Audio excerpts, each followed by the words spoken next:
Bienvenidos y bienvenidas todas y todos a este nuevo contacto internacional. En esta oportunidad hablaremos con Bradley Levinson. Bradley es un docente norteamericano, es doctor en antropología en la Universidad de Carolina del Norte, en Chapel Hill, profesor investigador en Indiana, la Universidad de Bloomington. Ha sido el director del Centro de Estudios Latinoamericanos y del Caribe de la Universidad de Indiana.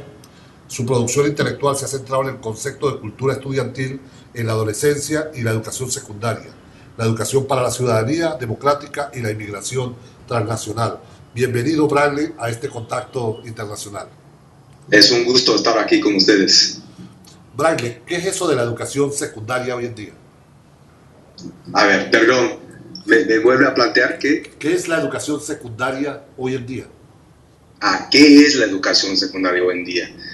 Pues la educación secundaria, claro, depende del país latinoamericano que estamos hablando, porque en algunos casos, como el caso de México, abarca nada más hasta lo que sería la etapa que le sigue a la primaria, ¿verdad? En el caso de México, por ejemplo, la secundaria son los 3 años que le siguen a los 6 años de primaria. En otros países, tal vez en la mayoría de los otros países, la secundaria abarca hasta la edad de 15, 16, hasta 17 años y de allí se le sigue a la educación superior. México tal vez sea un caso excepcional porque tiene la educación media baja, que es la secundaria, y medio superior, que es el bachillerato.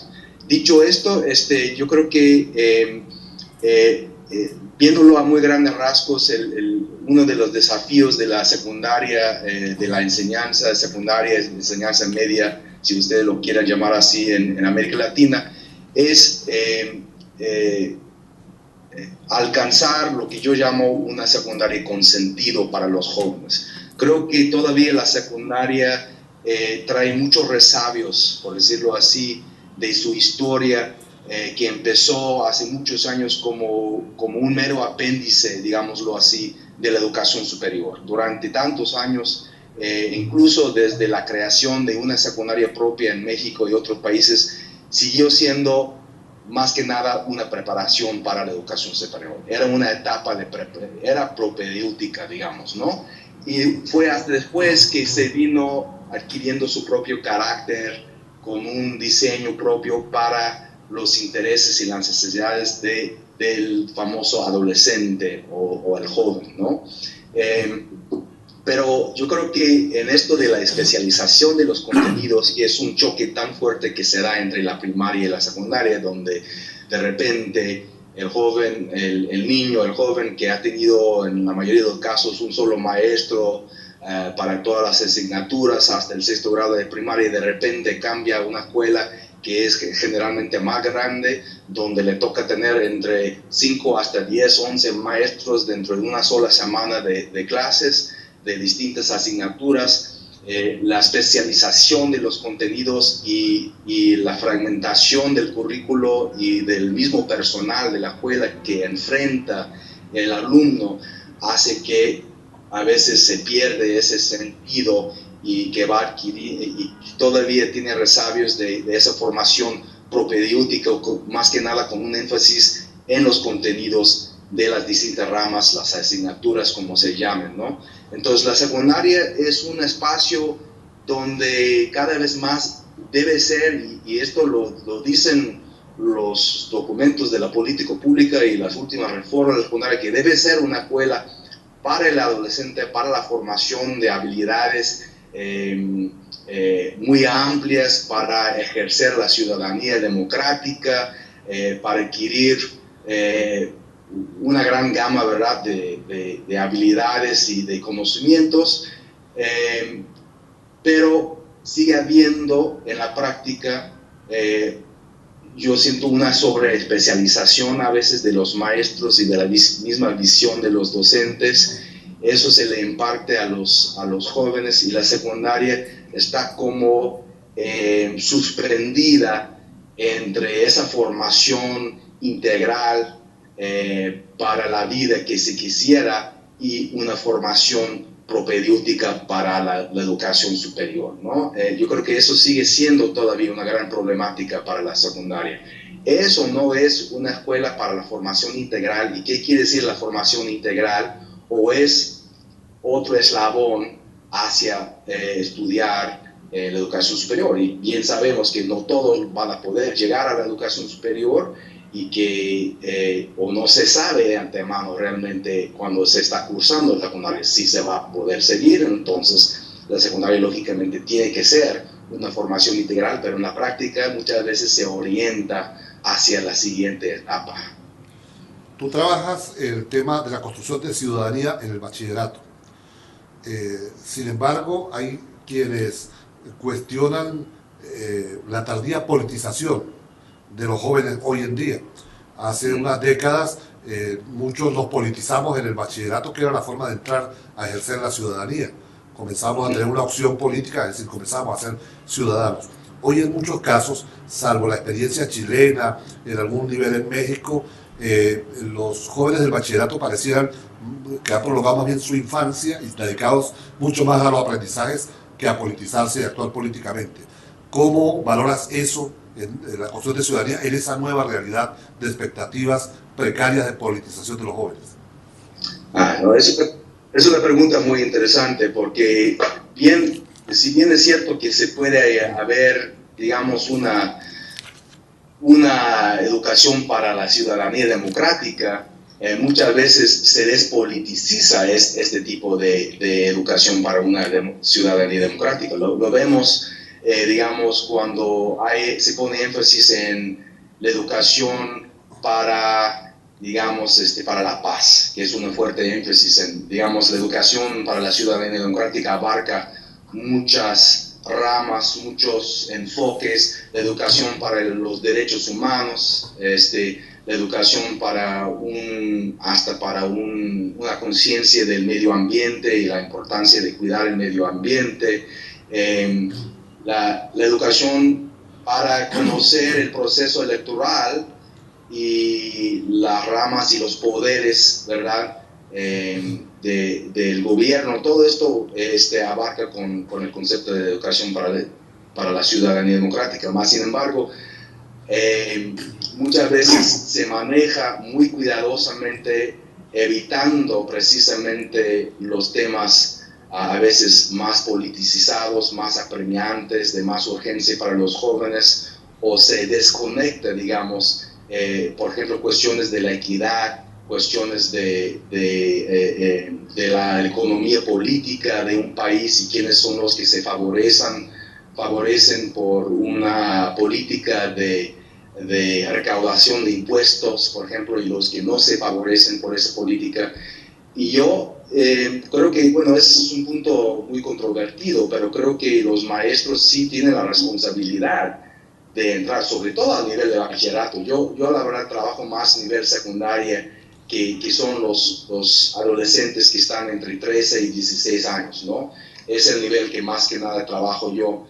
En México el bachillerato es el nivel donde están son los jóvenes entre 15 y 18 años más o menos, ¿no? Entonces están justo al punto de ya tener el derecho del voto y ya entrar a tener todos los derechos legales que tiene un mayor.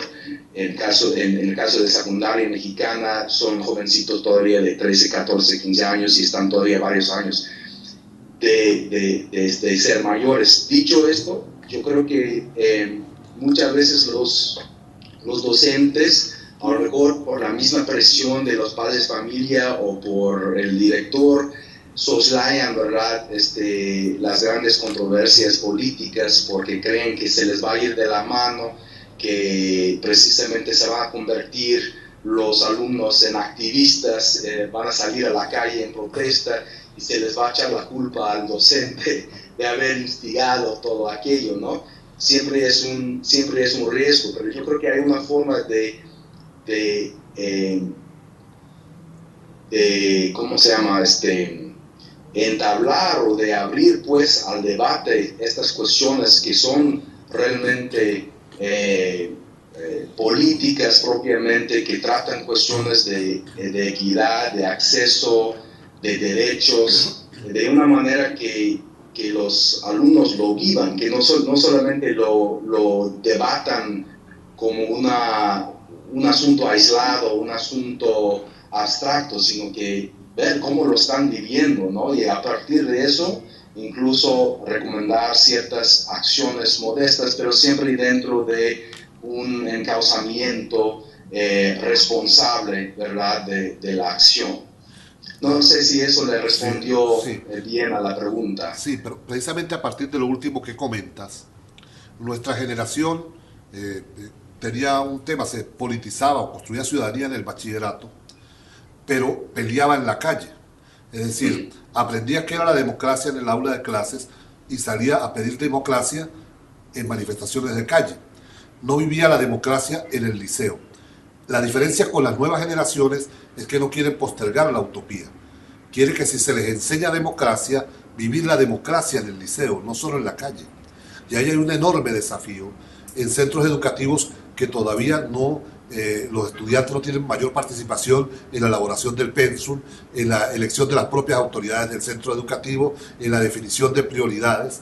Entonces, quizás el mayor desafío con su ciudadanía tiene que ver con que no se les enseñe cómo van a vivir la democracia cuando sean adultos, sino que vivan ya la democracia en su propio liceo. Claro, pues totalmente de acuerdo. Lo que es ejercer la ciudadanía democrática trae consigo responsabilidad de resolver los conflictos de manera pacífica, ¿verdad? Que no quiere decir que a veces no es importante y necesario salir a manifestar y manifestar fuertemente, pero siempre con métodos no violentos, ¿no? Cuando se cuando se pasa la violencia, para mí, en mi concepto de democracia, ya no es democracia, ¿no? Entonces, es muy cierto lo que dice usted, que la misma escuela debe ser un foro, un ambiente para ya ejercer la ciudadanía democrática y no de una forma simulada como suele pasar muchas veces, donde puede haber tal vez, existe la práctica durante muchas décadas en México de la sociedad de alumnos, como aquí en Estados Unidos, donde tenemos el gobierno estudiantil que se le llama, donde hay un presidente de la escuela y hay consejeros y todo, pero la verdad es que es un ejercicio muy limitado, ¿verdad? Hay votación entre el uno, pero a veces es hasta una simulación porque los mismos maestros incurren en la nominación de los candidatos, lo que es la campaña es muy controlada, las propuestas de acción para mejorar la escuela son muy controladas, muy limitadas. Entonces yo creo que se puede y se debe activar aún más lo que son las posibilidades y los espacios para vivir la democracia, como usted mencionó, hasta en el mismo currículo, ¿no?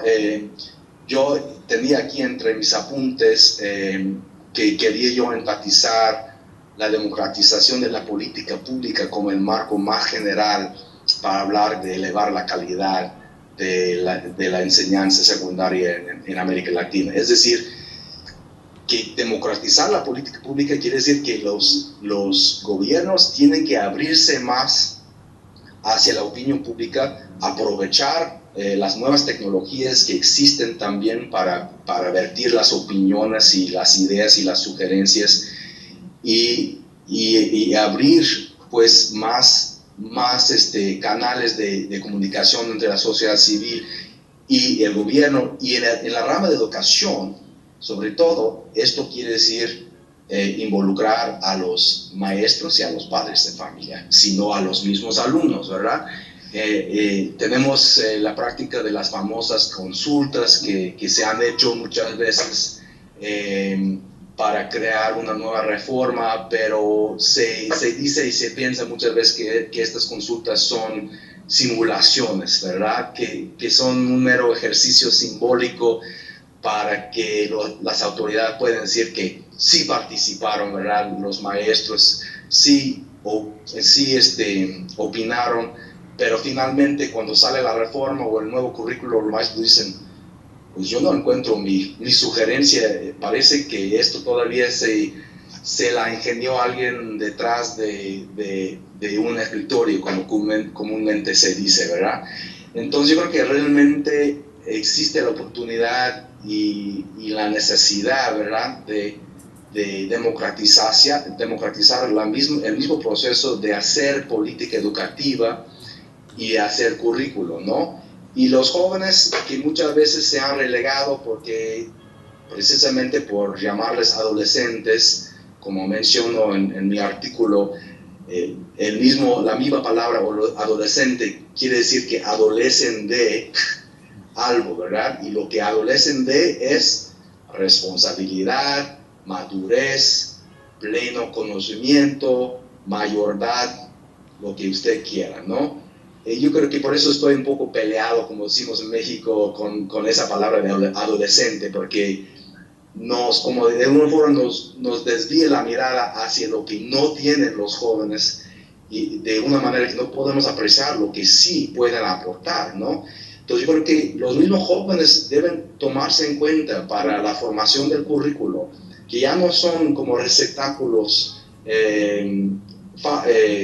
vacíos, nunca lo fueron, pero ya no lo podemos concebir como receptáculos vacíos para depositar los conocimientos que nosotros, los adultos, hemos decidido que son importantes. Que ellos mismos tienen sus propias experiencias, sus propias visiones, lógicamente están madurándose, no se les puede dar toda la autoridad, no podemos decir que ellos ya son las autoridades orgánicas de una escuela y pueden hacer lo que se les dé la gana.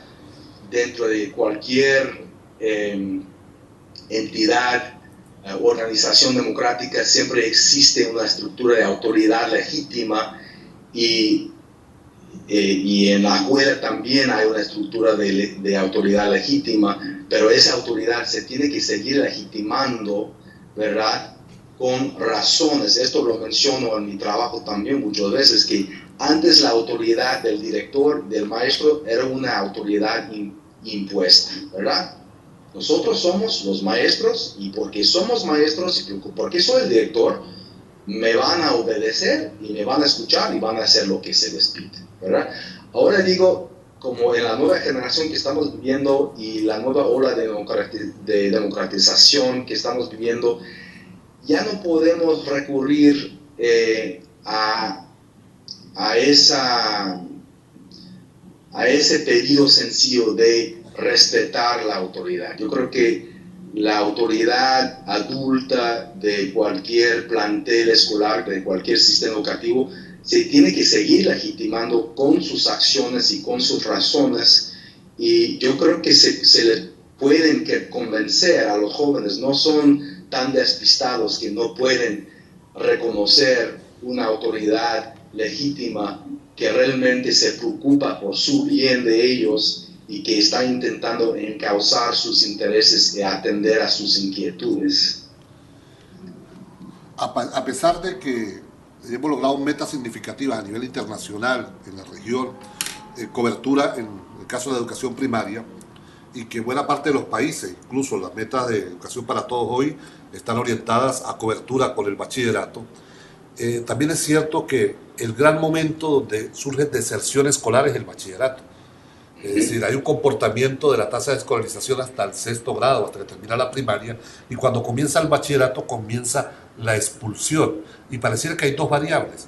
Una tiene que ver con el hecho de que la escuela, o en este caso el liceo, no es atractiva para los jóvenes. O sea, algunos decimos que incluso es muy lenta. El liceo comienza a ser muy lento para la velocidad cultural de los jóvenes. O sea, los niveles de aprendizaje, de apropiación de la realidad, es muy lenta la educación frontal. Y por otro lado, es concebida todavía, como tú señalabas, como un propedéutico de la universidad.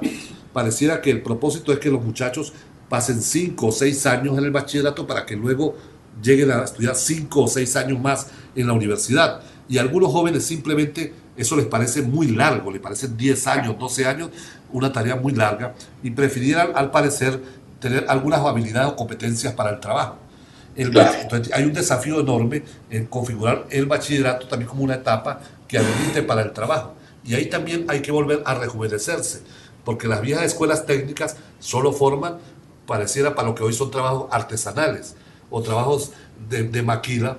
Pero, por ejemplo, yo no conozco experiencias donde se esté dando bachillerato en videojuegos, en programación de videojuegos, que no solo habilita en el trabajo, sino que también se vincula a las expectativas de los muchachos. ¿Es esto un desafío de la educación en bachillerato?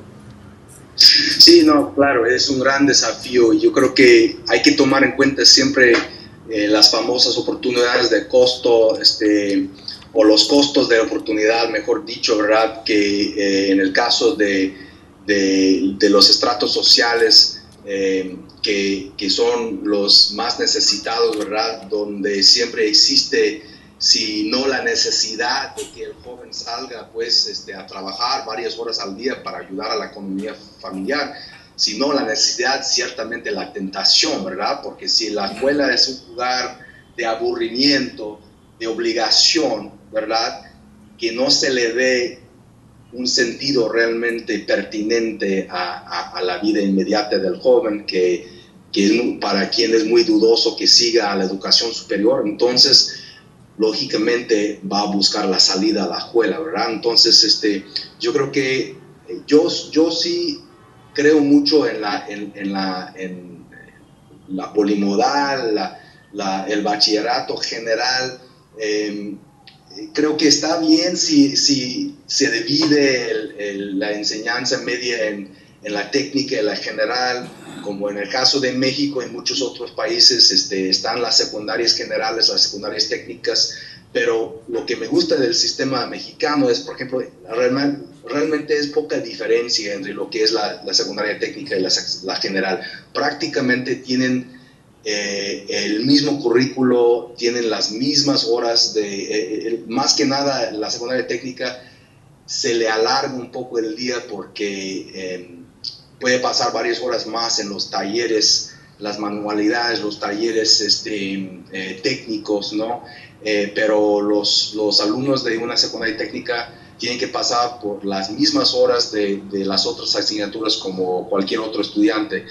Esto yo abogaría por un sistema así, porque creo que se le puede poner demasiado énfasis en una formación técnica donde se relegan un poco estas cuestiones de la participación en la vida, en la vida democrática, el razonamiento crítico, la apreciación de la cultura y el arte y otras cuestiones que se deben seguir, que realmente no chocan, no entran en conflicto, no hay ninguna contradicción con una educación técnica donde el joven puede salir dominando algún oficio. No existe una contradicción, debe haber bastante tiempo para abarcar una educación técnica y una educación más amplia, ¿no? Y dicho de otra forma, yo creo que también le hace mucha falta a los jóvenes que sí piensan que van a seguir hasta estudiar alguna rama profesional en educación superior, que deben tener alguna formación técnica, que deben tener también una formación manual, que debemos redondearnos a todos. A veces yo creo que hay demasiada especialización, ¿no? Y que se desaprovecha la escuela y la forma de conseguir esa formación más integral, más completa. Dicho esto, lo que usted menciona sobre la rapidez, digamos, de la enseñanza y un choque entre el ritmo de trabajo y las expectativas de lo que es enseñar y trabajar, es muy cierto, y creo que es un punto medular en las reformas de la escuela. Cuando hablo yo de una secundaria con sentido, es buscar un acercamiento entre lo que yo llamo la cultura estudiantil o la cultura de los jóvenes, la cultura juvenil y la cultura escolar, ¿no? Donde hasta ahora sigue habiendo hasta un combate, ¿no? Salen hasta las metáforas militares a veces en el discurso de los docentes y las autoridades educativas, de que estamos batallando contra contra los videojuegos, ¿verdad? Que son vistas como una influencia nociva, ¿verdad? En los jóvenes. Estamos en contra de la televisión y los videos porque son imágenes a veces que traen que no más intentan excitar al joven, ¿verdad? Pero que realmente no sirven para educarlo. Yo tengo un concepto un poco más abierto, digamos. Creo que hay temas y influencias que vienen de los medios, de las nuevas tecnologías, que se pueden aprovechar, que se pueden retomar dentro de la escuela para acercar a los jóvenes a lo que es un conocimiento crítico, un conocimiento universal, vaya, de la humanidad, de la historia, del arte, de la ciencia y demás, y que se tiene que seguir buscando ese puente entre los intereses y las tendencias que ya tienen los jóvenes, que vienen de la influencia de los padres y los nuevos medios, y lo que es la cultura escolar propiamente. En lugar de rechazar tajantemente el maestro las malas influencias que vienen de fuera, los maestros tienen que conocerlos, tienen que emprenderse en conocerlos y no menospreciarlos categóricamente, que es lo que sienten a veces los jóvenes, de que se están menospreciando por los docentes, ¿verdad? De ahí podría hablar mucho más de ciertos programas y abordajes en particular, que se nos acaba el tiempo, pero hay experiencias y proyectos muy interesantes donde a nivel mundial, en América Latina, en otras partes, donde se ha mostrado que sí se puede hacer ese vínculo, ese puente entre la nueva cultura juvenil y lo que es una cultura escolar un poco tradicional, que no es por todo mal tampoco. Yo creo que hay mucho de lo que llamo la cultura escolar que debe seguir, ¿no? Que debe continuar. Sí, solo para reforzar lo que tú señalas, en los seminarios, los foros que hacemos en Venezuela, en el país, cuando recorremos la región, yo suelo preguntarle a los docentes en general, nómbreme las 3 consolas de videojuegos más importantes que hay. Y es asombroso que casi un 95% no las conoce, o conoce apenas una. Y eso muestra de que hay una ruptura con el diálogo intergeneracional bien fuerte. O sea, ni siquiera puede hacer referencia en su discurso a herramientas que está usando el joven en su casa. Claro. Entonces es bien complejo. Bueno, casi todas las reformas de secundaria en América Latina han dicho que el nuevo propósito de la secundaria es educar al alumno en su totalidad, ¿no? Que se reconoce a nivel de la política educativa, a nivel de discurso, se reconoce que la escuela tradicional enfocaba demasiado las asignaturas tradicionales de la escuela, y que hay una especialización donde el maestro tendía a decir: yo soy maestro de matemáticas, yo soy maestro de ciencias naturales, yo soy maestro de ciencias sociales, antes de decir: yo soy maestro de los jóvenes, ¿no? O sea, era esta identificación con el conocimiento de la rama especializada. Y todas las nuevas reformas han dicho que no, tiene que ser un nuevo tipo de pedagogía centrada en el alumno y sus intereses, sus inquietudes. A veces se menciona incluso el adolescente y sus necesidades propias de la edad y todo, pero es en la práctica donde vemos que lo que implica eso, lo que implica, todavía estamos lejos de conseguir eso, porque yo creo que todavía en la formación docente, la formación inicial y la formación en servicio, hay una contratendencia que pone mucha énfasis con esto. Se tiende a medir la calidad por las famosas pruebas, ¿verdad? ¿Y qué es lo que mide las pruebas? Son los conocimientos meramente formales, ¿no? De las ramas de conocimiento escolar. Difícilmente se mide por esas pruebas lo que es un crecimiento cualitativo de conciencia, de sensibilidad, de sentido de participación, en fin. Yo creo que también, al mismo tiempo que digo que las nuevas reformas ponen en primera plana el centrar al estudiante en la enseñanza, hay una contratendencia, digamos, o una tendencia contradictoria, que eso que pone mucha énfasis en los contenidos formales y las famosas pruebas y los exámenes estandarizados. Y yo, lógicamente, como bien pueden ver,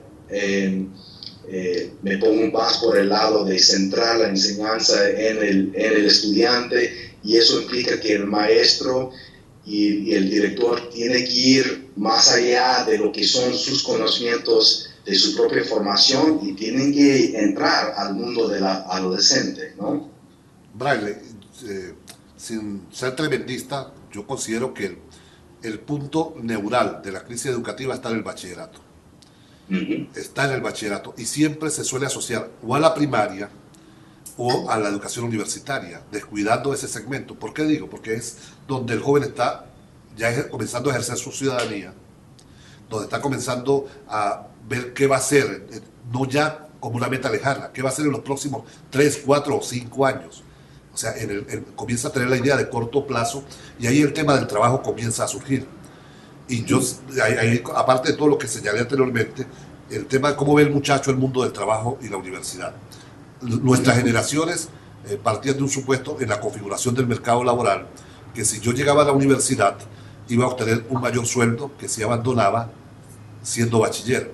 Hoy eso es relativo, es muy relativo, y los jóvenes sacan cuenta. Por ejemplo, un docente en el mundo, los docentes estamos ganando, según la región y el país, entre $40 y $5.000. Eso significa que hay un promedio más o menos diario de sueldo de entre 4 y $150 diarios.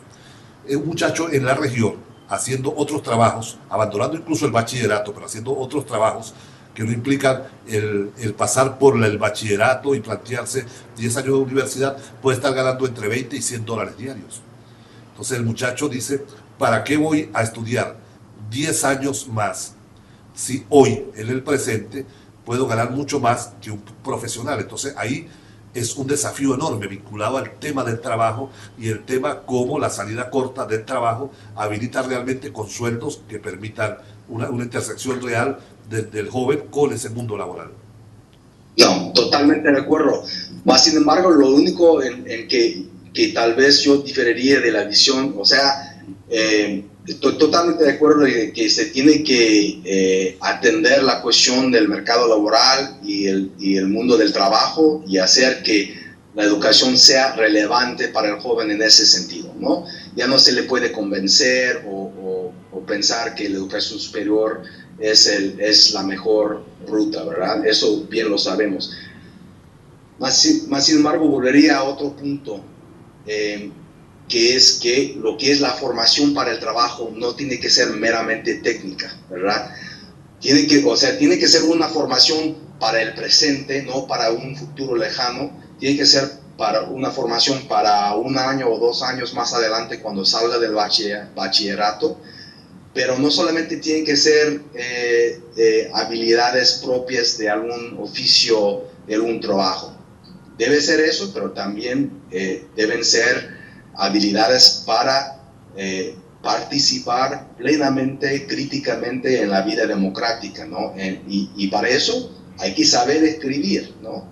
No hay que saber escribir tal vez ensayos largos de los que se esperarían para un curso de derecho a nivel universitario, pero se debe trabajar la capacidad de orar, de narrar, de escribir, de pensar críticamente, de ser un consumidor crítico de los medios, de saber cuando los anuncios comerciales nos están excitando de una forma de la que debemos ser más conscientes.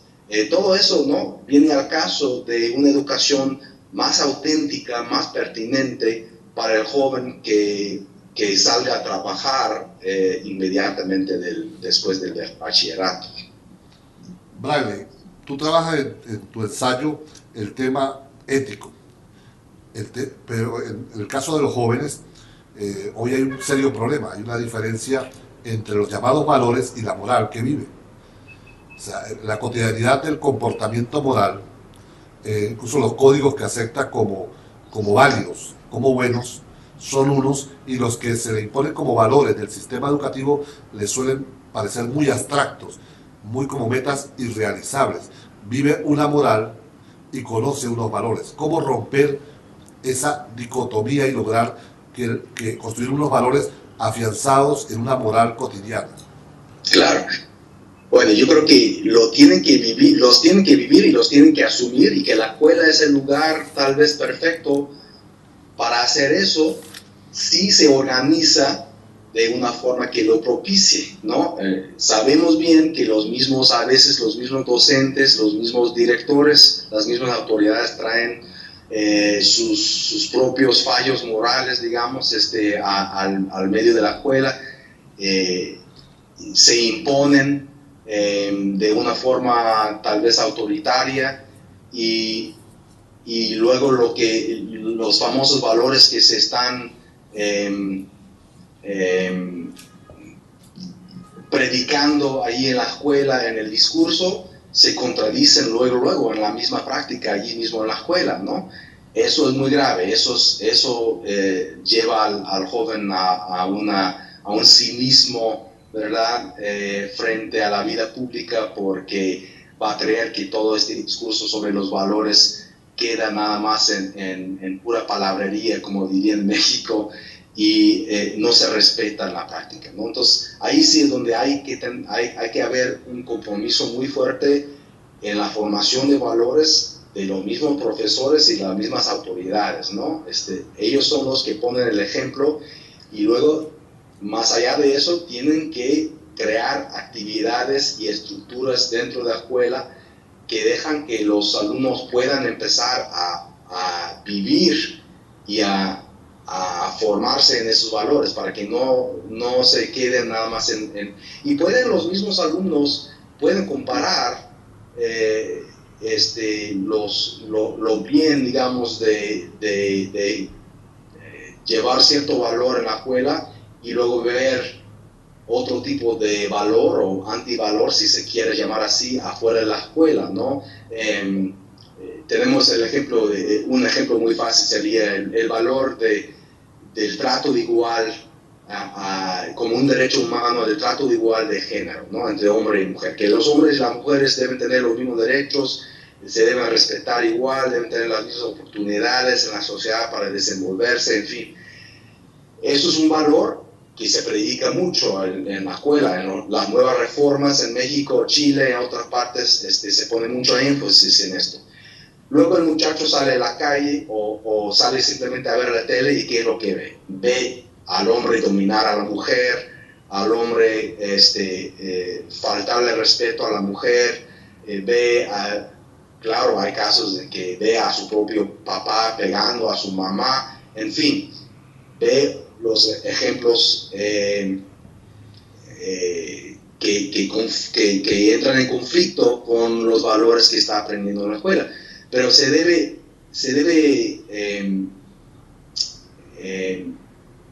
promover una reflexión crítica dentro de la escuela, precisamente sobre esos conflictos y esas contradicciones. De otra forma, el joven va a intentar resolver internamente esos conflictos, y puede ser que sale del otro lado. Un buen maestro, siendo ejemplo de vivir esos valores, también puede alentar una reflexión crítica acerca de las contradicciones y dónde se ven, cuáles son los ejemplos de otros tipos de valores tal vez negativos para el bien de la sociedad, que se están poniendo en práctica en otros ámbitos, o tal vez en la misma escuela, que es también un punto muy difícil. Tal vez a veces los alumnos vienen con un maestro con quien tienen mucha confianza y dicen: maestro, este otro maestro nos está faltando mucho respeto, ¿no? Hasta nos está pegando, o nos está diciendo sobrenombres muy feos, ¿no?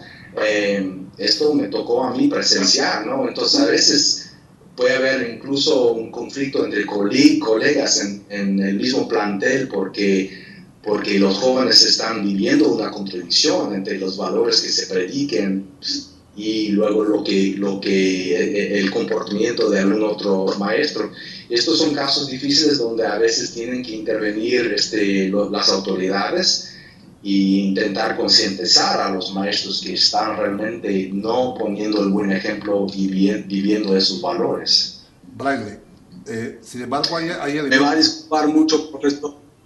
Se me está limitando el tiempo. Bueno, para ir cerrando ya, una pregunta concreta, Braille.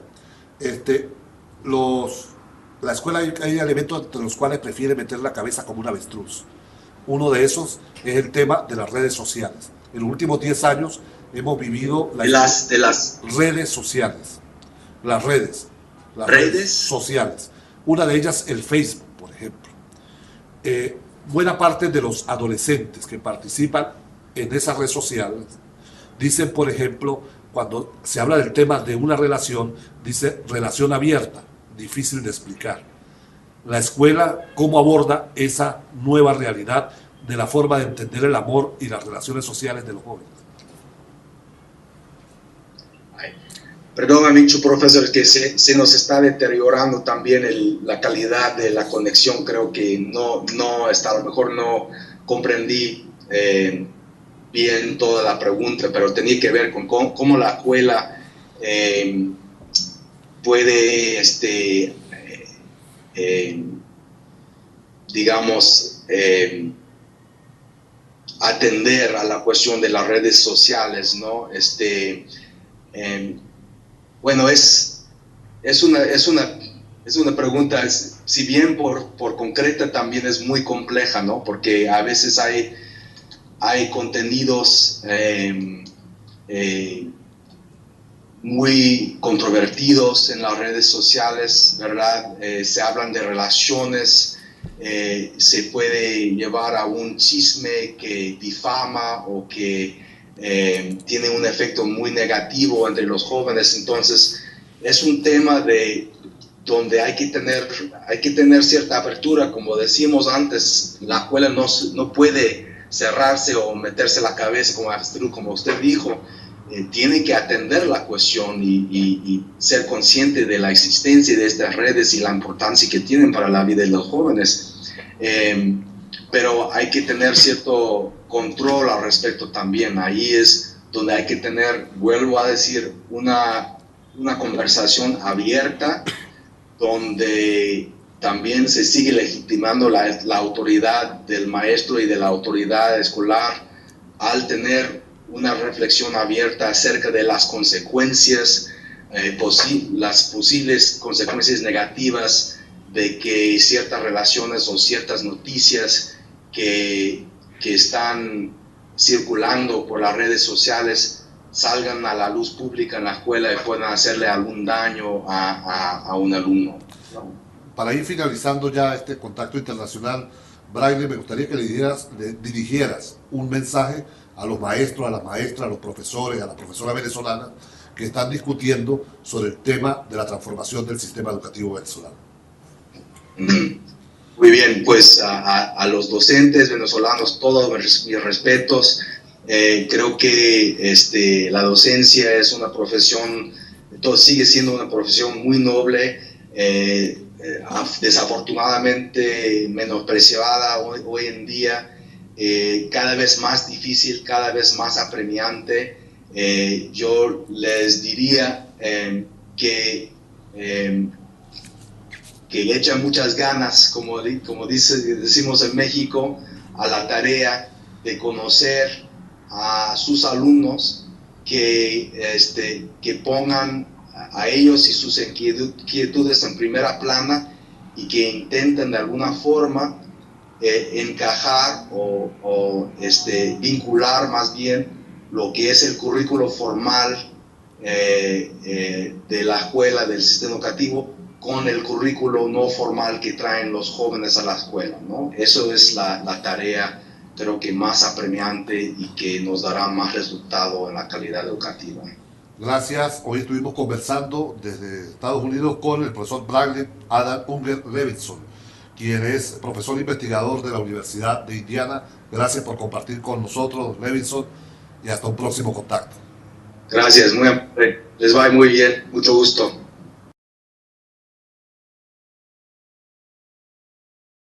que le sigue a la primaria, ¿verdad? En el caso de México, por ejemplo, la secundaria son los 3 años que le siguen a los 6 años de primaria. En otros países, tal vez en la mayoría de los otros países, la secundaria abarca hasta la edad de 15, 16, hasta 17 años, y de allí se le sigue a la educación superior. México tal vez sea un caso excepcional porque tiene la educación media baja, que es la secundaria, y medio superior, que es el bachillerato. Dicho esto, yo creo que viéndolo a muy grandes rasgos, uno de los desafíos de la secundaria, de la enseñanza secundaria, enseñanza media, si ustedes lo quieran llamar así, en América Latina, es alcanzar lo que yo llamo una secundaria con sentido para los jóvenes. Creo que todavía la secundaria trae muchos resabios, por decirlo así, de su historia, que empezó hace muchos años como un mero apéndice, digámoslo así, de la educación superior. Durante tantos años, incluso desde la creación de una secundaria propia en México y otros países, siguió siendo más que nada una preparación para la educación superior. Era una etapa era propedéutica, digamos, ¿no? Y fue hasta después que se vino adquiriendo su propio... Hoy en día, hace unas décadas, muchos nos politizamos en el bachillerato, que era la forma de entrar a ejercer la ciudadanía. Comenzamos a tener una opción política, es decir, comenzamos a ser ciudadanos. Hoy en muchos casos, salvo la experiencia chilena, en algún nivel en México, los jóvenes del bachillerato parecieran que han prolongado más bien su infancia y dedicados mucho más a los aprendizajes que a politizarse y actuar políticamente. ¿Cómo valoras eso en la construcción de ciudadanía, en esa nueva realidad de expectativas precarias de politización de los jóvenes? No, es una pregunta muy interesante, porque si bien es cierto que se puede haber, digamos, una educación para la ciudadanía democrática, muchas veces se despoliticiza este tipo de educación para una ciudadanía democrática. Lo vemos, digamos, cuando se pone énfasis en la educación para, digamos, para la paz, que es un fuerte énfasis en, digamos, la educación para la ciudadanía democrática abarca muchas ramas, muchos enfoques, la educación para los derechos humanos, la educación para una conciencia del medio ambiente y la importancia de cuidar el medio ambiente, la educación para conocer el proceso electoral y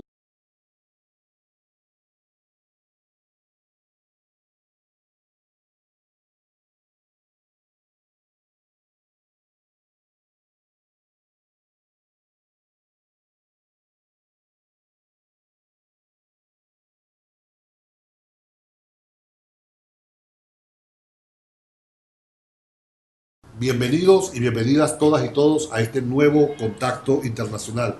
En esta oportunidad hablaremos con Bradley Levinson. Bradley es un docente norteamericano, es doctor en antropología en la Universidad de Carolina del Norte, en Chapel Hill, profesor investigador en Indiana, la Universidad de Bloomington. Ha sido el director del Centro de Estudios Latinoamericanos y del Caribe de la Universidad de Indiana.